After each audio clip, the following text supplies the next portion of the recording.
Plato in New York.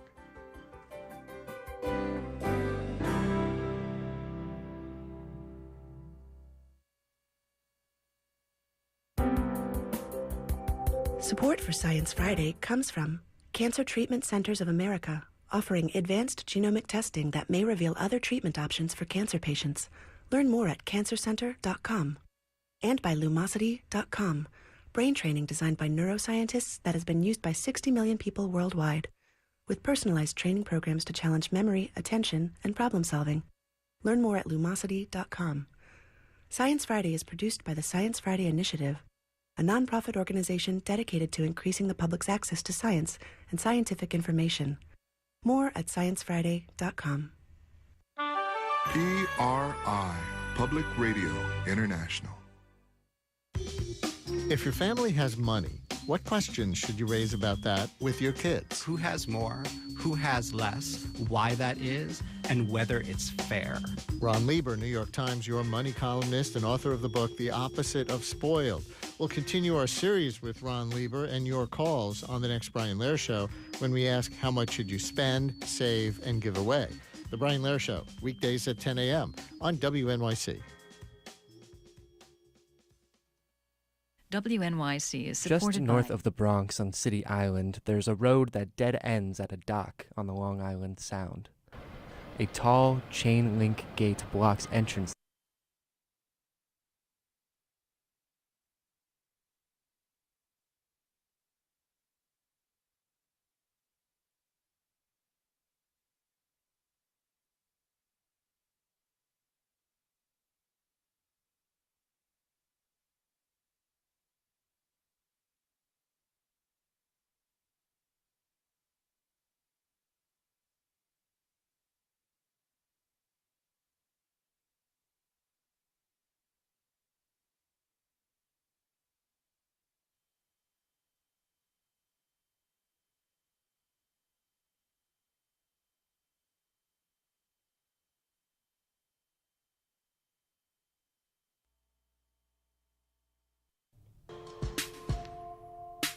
It's Friday, February 6th, and you're listening to Uptown Radio. I'm Paula Lem. And I'm Alistair Gardner.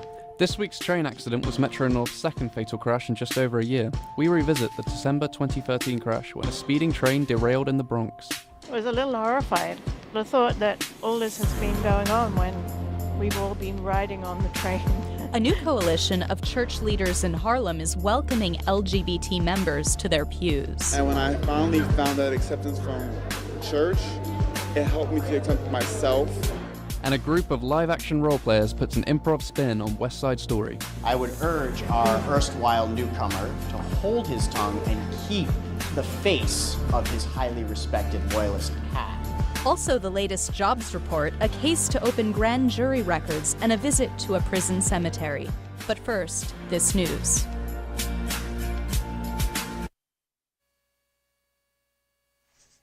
From NPR News in Washington, I'm Lakshmi Singh. A tribunal in London has ruled that the UK violated human rights laws when it used information from the U.S.'s National Security Agency.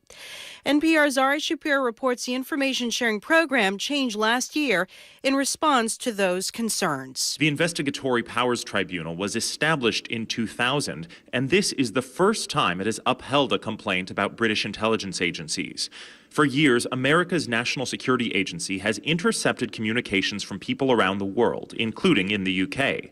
British spy agencies used some of the information that the NSA intercepted from the UK. And the tribunal says that information sharing violated the European Convention on Human Rights, specifically parts of the convention relating to privacy and freedom of expression. The existence of this information sharing program only came to light because of documents revealed by NSA leaker Edward Snowden. Ari Shapiro, NPR News, London. The U.S. is investigating a terrorist group's claims that a female American aid worker held hostage in Syria is dead. Militants calling themselves the Islamic State have released photos and an online statement identifying the captive as Kayla Mueller. They blame the 26-year-old woman's death on Jordanian airstrikes launched against ISIS in retaliation for the immolation of a captured Jordanian pilot. U.S. and Jordanian officials stress there is no evidence yet to support those claims. President Obama is touting steady economic gains, including today's strong jobs report as he promotes his domestic agenda at Ivy Tech College in Indianapolis. All told, over the past 59 months, the private sector has added about 11 million, 0.8, so that's almost 12 million new jobs. And that's the longest streak of private sector job growth in our history.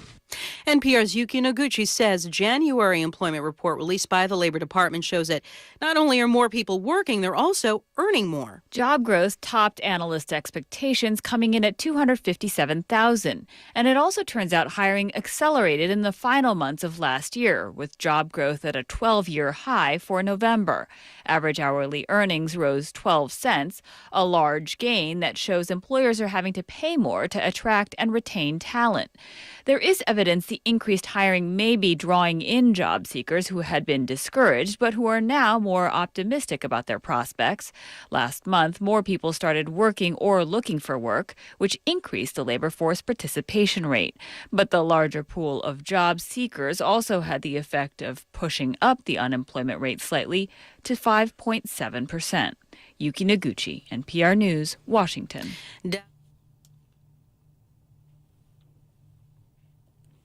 From Columbia Radio News in New York, I'm Cassandra Bassler. Here are the day's headlines.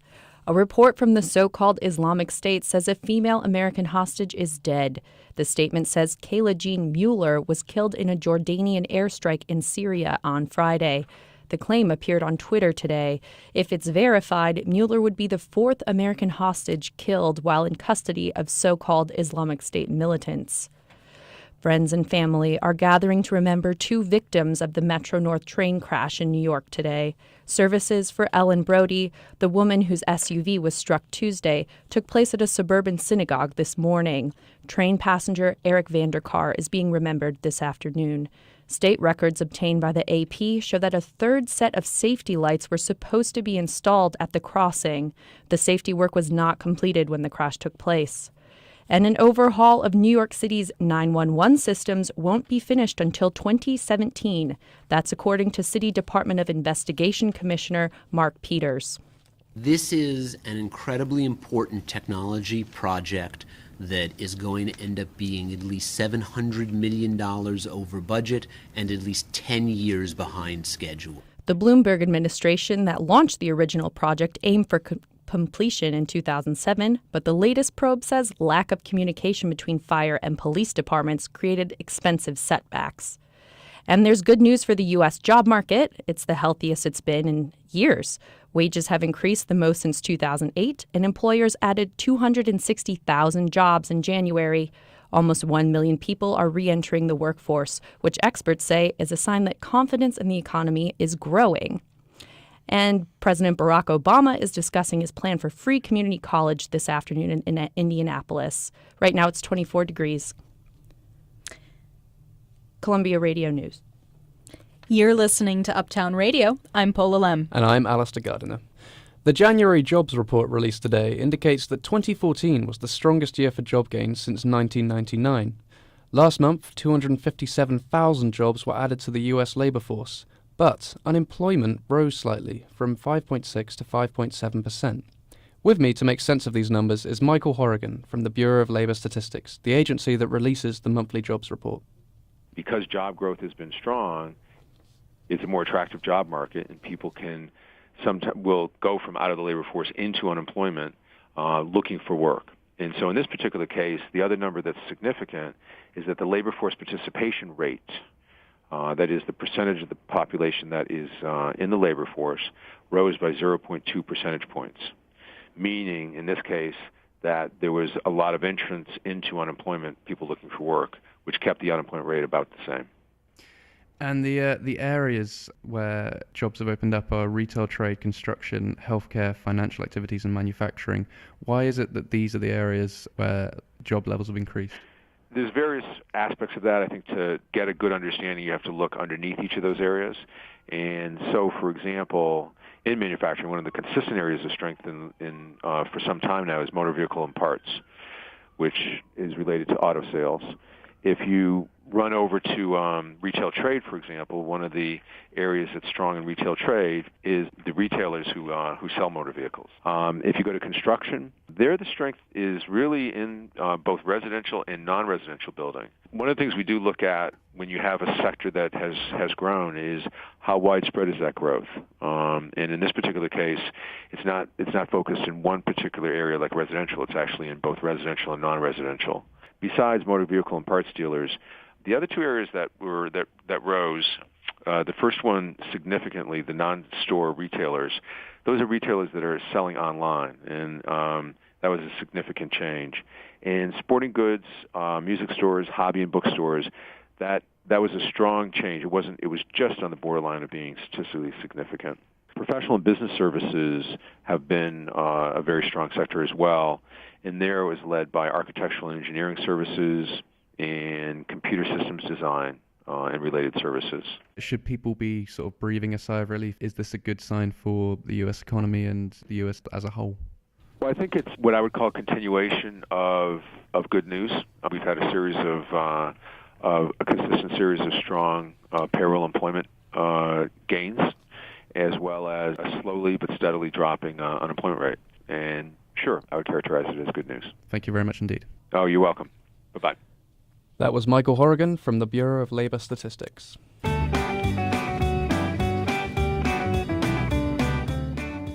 In Harlem, some churches have been known to discriminate against the LGBT community, making them feel less than welcome in their places of worship.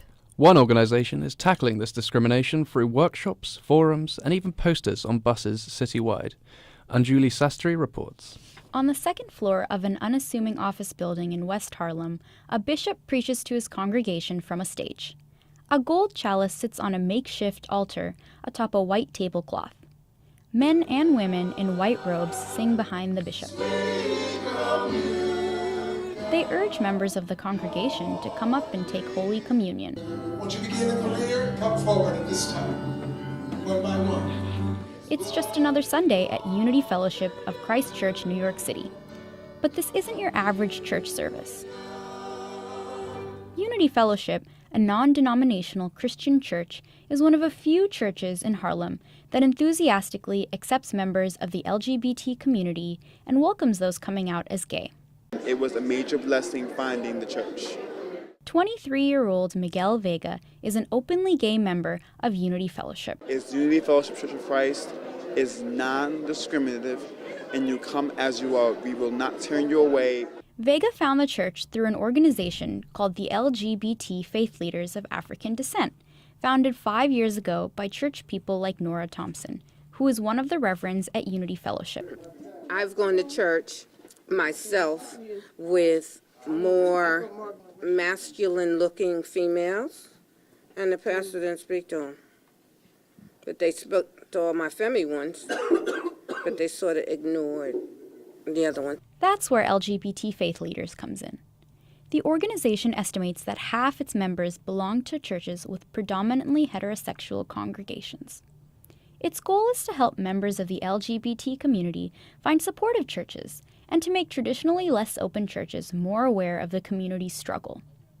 The relationship between members of the African American LGBT community and certain churches in Harlem have been strained in the past.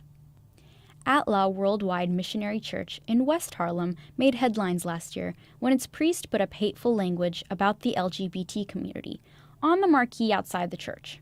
One sign read, "Jesus would stone the homos." Other churches don't make headlines for their negative treatment, but people like Vega have felt discrimination. 2 years ago, he says, he came out as gay at his previous church. As soon as I said it, they took me off choir, they took me off praise team, and they said, you are no longer welcome. But when Vega found Unity Fellowship, it was a different story. He's involved in many committees and groups at the church, including the choir. And when I finally found that acceptance from the church, it helped me to accept myself, and now I'm actually able to accept everyone else. Despite the continued struggle to be accepted, the LGBT Faith Leaders of African Descent remain hopeful their efforts will grow to involve more churches with predominantly heterosexual congregations in order to spread awareness. As for Reverend Thompson, who came out as a lesbian at age 45, acceptance of the LGBT community begins from within. The biggest thing is getting educated yourself and learning to love yourself and accept yourself just as you are. The organization plans to involve more LGBT youth into its workshops this year. Anjali Sastry, Columbia Radio News. There are more than 100,000 same-sex couples in America raising children. Commentator Claire Pyries interviews her mother and her mother's partner about raising her during a pivotal historical period for LGBT people. My mother, Sheila Pyries, was married to my father, Alex Pyries, for 25 years. Then they got divorced when I was 5. A few years later, my mom fell in love with a woman, Kathy Lazier, and they've been together for 19 years. My mom and Kathy sat down with me at our kitchen table in Washington, D.C. to talk about how difficult it was to raise me as a same-sex couple as I navigated my way through school. My mother remembered how hard it was to introduce Kathy at my conservative elementary school.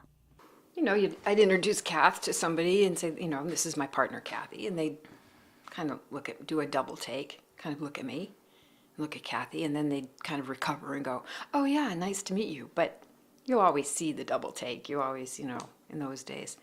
And you used to come home and we would say, you know, it's okay, you know, to be different. And the one thing you used to say was, I know, but I mean, I don't mind being different. It's just that I don't know if I want to be different because of that. That's what you used to say. Right. Yeah. Yeah. And that was the fact that it was the two of us. Did it hurt that I referred you as her work partner for years? How did that make you feel? Yeah, I mean, it did. And at the same time, you know, you were still coming to terms with it yourself. And you remember, even in middle school, when the school decided this was going to be something we're going to be very open about, there were still parents that were, no, my child's too young, shouldn't be exposed to this. Well, that's very hurtful to another family that's a gay family that has a child. And another parent who's a peer is saying, you know, that's not something my child should be exposed to. Did it get easier in high school? It got easier in high school for lots of reasons. One, because the school itself was more open. It was very open at that point, and that allowed faculty and students to feel more open, and gay families. It was that you were now, you know, an ally and a supporter and, you know, proactive around the issue. So that all made it easier too. Do you think two moms raising a girl, do you ever hear any stereotypes about that? Or because I definitely get the stereotype that I, you know, was raised by two moms. Oh, I'm so much more open. I love women. I'm so emotional. I get that. You're smarter. You're better looking. You're all those things. But it's such a you follow weird. the news. Yeah, you follow the news. It's such a weird question because it's not like both of us are emotional. You know what I mean? We're different people. There's a stereotype that if you're raised by same-sex parents, you will become gay. What do you think about that? So is that the same thing as if you're raised by two heterosexual parents? There's no way you'll be gay? I don't know. That's just a stereotype. You see what I'm saying? It's a stereotype that it makes absolutely no sense at all. We didn't raise you any differently because we're two women who are gay. We're raising you. You know, we raised you a lot also because of who you are. I mean, many of the things we did in raising you was because of how you're built. Do you have any wonderful memories of just the three of us? None. Oh, we have so many. Probably the funniest one was when you went to do that music competition. We felt like you were Little Miss Sunshine. There, you were there with you were going to do the cabaret. You were doing something out of cabaret, and everybody else was a classical pianist or a classical violinist or an opera singer, and you get up there and do Sally Bowles. And I was wearing like a white button-down shirt and no pants. And we're there going, okay. And we said, well, you don't really have to do this, Claire, if you don't want to. And you said, no, I'm going to do it. Like, okay. And up there you get at a judged show, and the judges all sat in the front, very serious, watching you. I don't think they quite knew what hit them. My mom and Kathy experienced a lot more adversity than I realized, and that's because they gave me the most positive upbringing that they could. Discrimination towards same-sex couples and their families is lessening as LGBT people become more accepted, which might make same-sex couples and their families not a topic of conversation in the future. They might just seem like normal families. Claire Pyries, Columbia Radio News. And Claire's mums were watching as she graduated from journalism school last May. She didn't sing cabaret.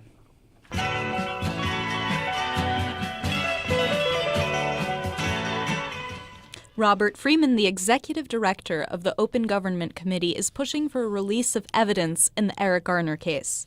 But the records for grand jury testimony are sealed in New York City.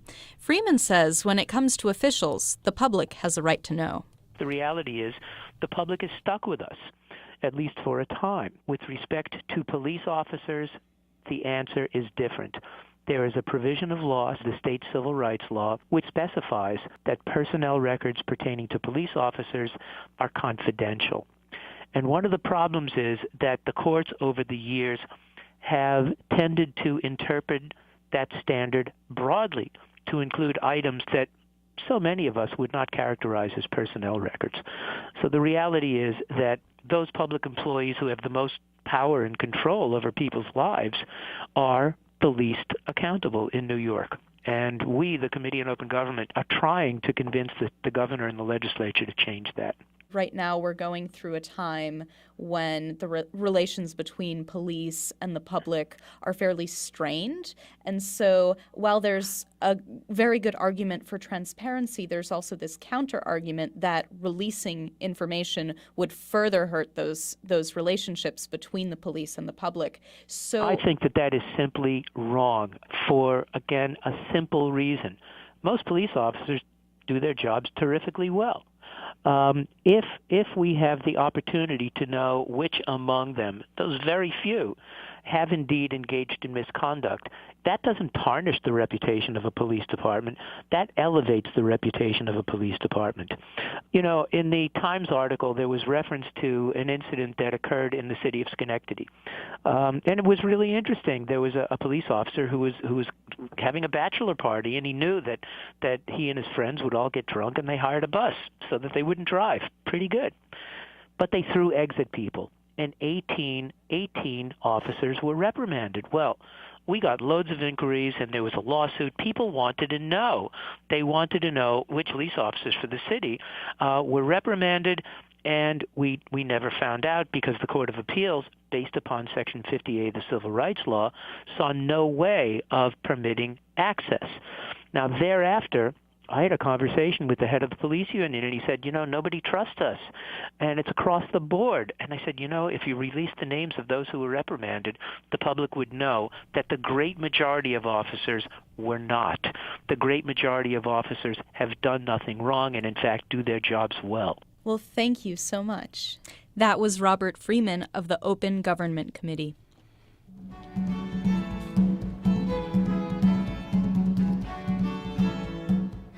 A number of accidents over the past year have drawn scrutiny to the commuter rail network Metro North.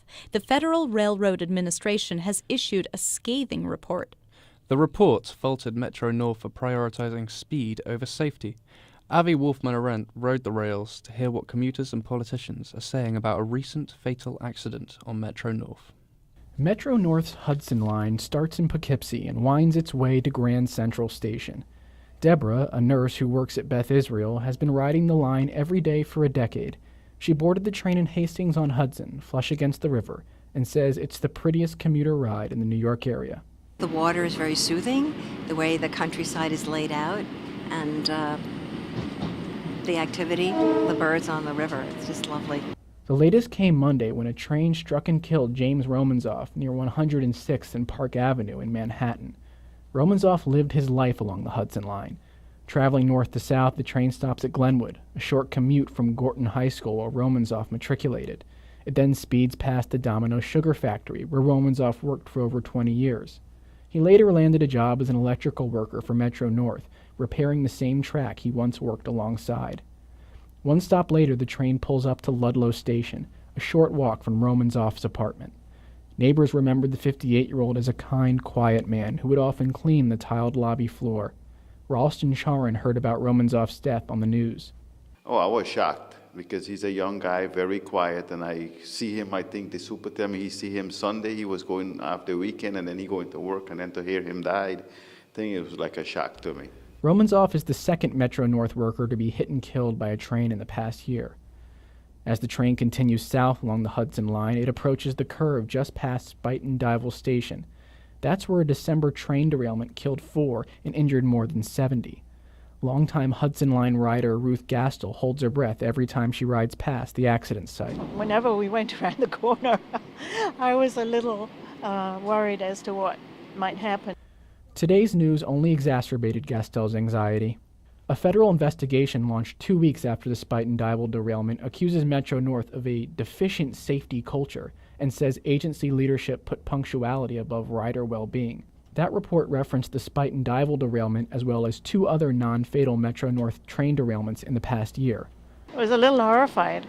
I thought that all this has been going on when we've all been riding on the train, not knowing that there was a common thread to all these accidents, that, they just haven't been diligent enough.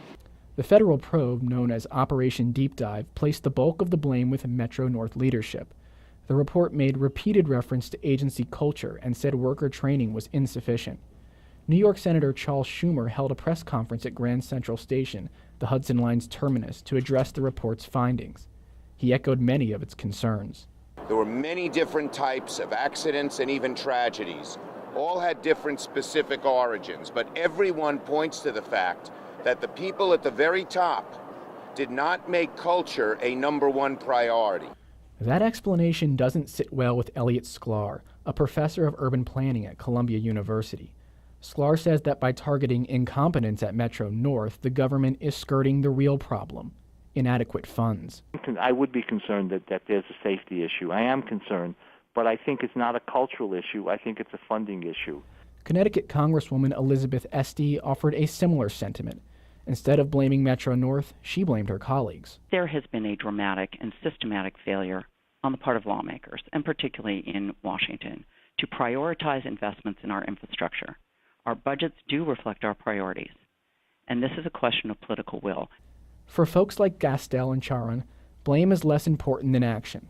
The National Transportation Safety Board is still investigating the accident that led to Romanzoff's death. His memorial service will be held tomorrow morning at 10 a.m. Avi Wolfman-Arendt, Columbia Radio News.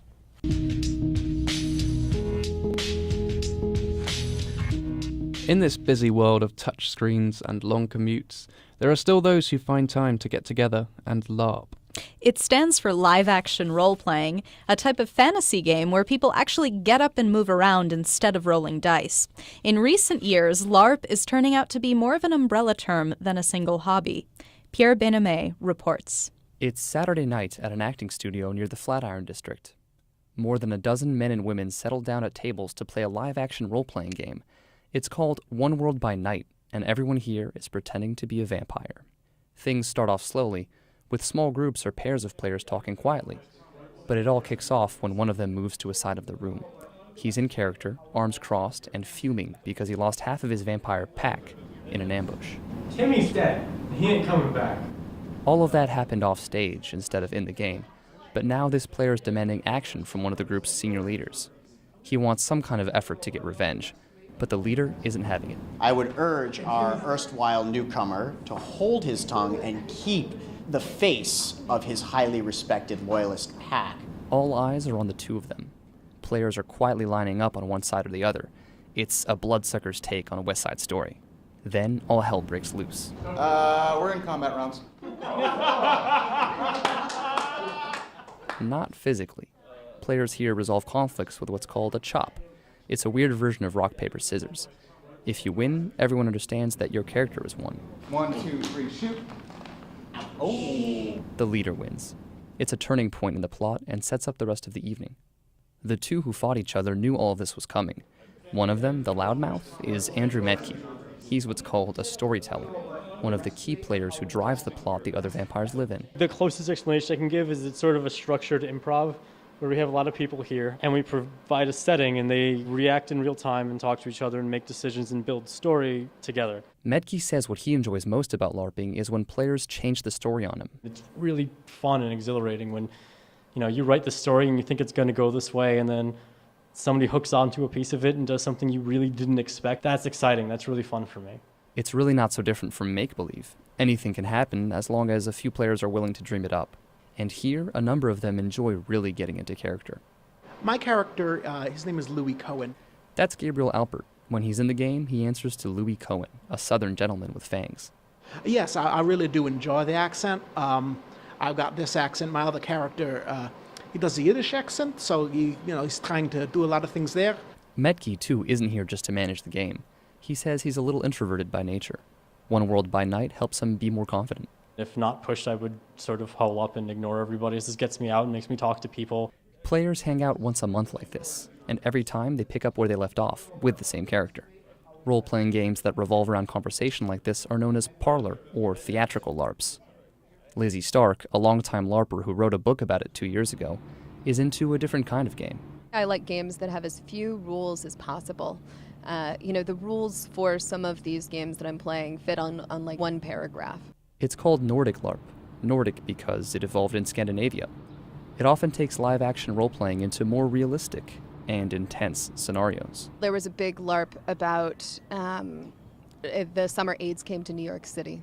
And that game focused on sort of what it was like to be gay at the beginning of the AIDS epidemic. Stark says Nordic LARP, and LARPing in general, gives players a chance to explore the deeply personal. I hope I never experience divorce, right? I'm married to a husband that I love very much, and I do not want to divorce him. But it is sort of interesting to think about, why would someone get divorced? Learning what it would be like to be in a different life. Yeah, exactly. Exactly. Back at the Vampire LARP, things aren't always so serious. David Siegelman says the main reason he plays is enjoyment. Same reason why other people play baseball or play real-time strategy games on the computer. It's fun. Their next meetup is later this month. Pierre Bien-Aimé, Columbia Radio News.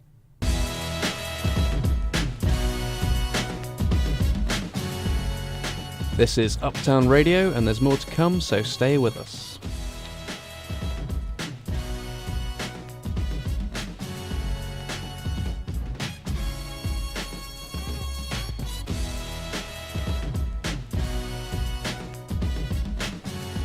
You're listening to Uptown Radio. I'm Paula Lem. And I'm Alistair Gardner. Uptown Radio is online at uptownradio.org and on the dial at WBAI 99.5 FM. Coming up, we'll hear about a cemetery for New York's unclaimed dead on an island off the Bronx. But first, this news. From Columbia Radio News in New York, I'm Ariel Richin. Here are this afternoon's headlines. The so-called Islamic State has claimed that Jordanian bombings in northern Syria have killed an American hostage held by the group. The site intelligence group, which tracks jihadist activity, said that Kayla Miller was killed when the building where she was being held collapsed in the outskirts of the city of Raqqa. This comes after Jordan carried out repeated attacks on Islamic State targets Thursday. Jordanian Foreign Minister Nasser Judeh said this morning that this is the beginning of his country's retaliation against ISIS following the brutal murder of its captured pilot. We're upping the ante. We're going after them wherever they are with everything that we have, but it's not the beginning and it's certainly not the end. Jordan is one of a handful of Middle Eastern nations taking part in the U.S.-led military coalition against the so-called Islamic State. More people are working and earning higher wages, according to January's job report out this morning. Employers added almost 260,000 jobs last month, average hourly wages grew, and more people are looking for work. 2014 turned out to be the strongest year for U.S. job gains since 1999. In Indianapolis today, President Obama spoke about the economy and his proposal to make community college free. The president intends to put tuition subsidies in place to prepare more students for higher-paying jobs. Because here in America, it shouldn't matter how much money your folks make. If you're willing to work hard, you should be able to get that opportunity. And you shouldn't necessarily have $100,000 worth of debt when you leave. The president's proposal will need the support of the Republican-controlled Congress to be implemented. French President François Hollande and German Chancellor Angela Merkel met with Russian leader Vladimir Putin in Moscow today. Merkel and Hollande sought a ceasefire in eastern Ukraine. Vice President Joe Biden, speaking from Brussels, cast doubt on Putin's comment for reaching an agreement. President Putin continues to call for new peace plans as his troops roll through the Ukrainian countryside, and he absolutely ignores every agreement. The leaders met for more than an hour today. No formal agreement was reached. Funeral services were held today for 2 of the 6 victims from Tuesday's Metro North crash. Among those remembered was the driver of the SUV that was on the tracks when the collision happened. Reporter Teresa Villa has more. Friends and family gathered this morning to remember Ellen Brody, the 49-year-old mother of 3 whose vehicle was struck by the train on Tuesday. Among the many young people in attendance at the funeral was family friend Paul Feiner. The whole community is devastated because she was a wonderful person. Private funeral services were also held for 53-year-old Eric Vanderkar. The father of 2 lost his life along with 4 other commuters in Tuesday's crash. Investigators are still examining what could have been done to prevent the accident. Teresa Avila, Columbia Radio News. Right now it's 27 degrees in New York. Ariel Richin, Columbia Radio News. You're listening to Uptown Radio from Columbia Radio News. I'm Alistair Gardiner. And I'm Paula Lem. Nearly 1 million New Yorkers are buried in mass graves on Hart Island. Just off the Bronx, it's where the city has sent its unclaimed dead and many of its stillborn babies for over a century. The Department of Corrections runs the island, ferrying inmates there to dig mass graves. For years, the DOC has treated the island like a jail, making it hard for families to visit the graves of their loved ones. A new bill in the City Council could change all of that. Chris Mathias reports. Just north of the Bronx on City Island, there's a road that dead ends at a dock on the Long Island Sound. A tall chain-link gate blocks entrance to the dock. It's grown over in parts with gnarled vines. Signs on the gate give ominous warnings. No trespassing. Violators will be prosecuted. New York City Department of Corrections. This dock is the only way to get to Hart Island.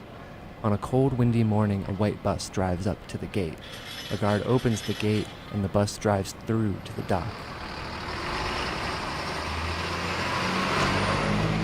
Inside the bus are about 10 inmates from Rikers Island, the city's largest jail. The bus is ferried for 10 minutes across the water to Hart Island. There, the inmates will spend their day burying bodies in a mass grave. This is also the one day a month that the Department of Corrections allows visitors to Hart Island. There are a limited number of spots on the ferry, and you have to sign up in advance. The trip is heavily supervised. Morning. Oh, sure. That's Captain Martin Thompson. He's the Department of Corrections official in charge of the Hart Island detail. I show him my ID and walk onto the dock. As you approach it on the ferry, Hart Island is bleak and desolate. Rocky shores lead up to fields of brown grass. Hollowed-out buildings are ruins from the island's grim history. During the Civil War, Confederate soldiers were kept here as prisoners.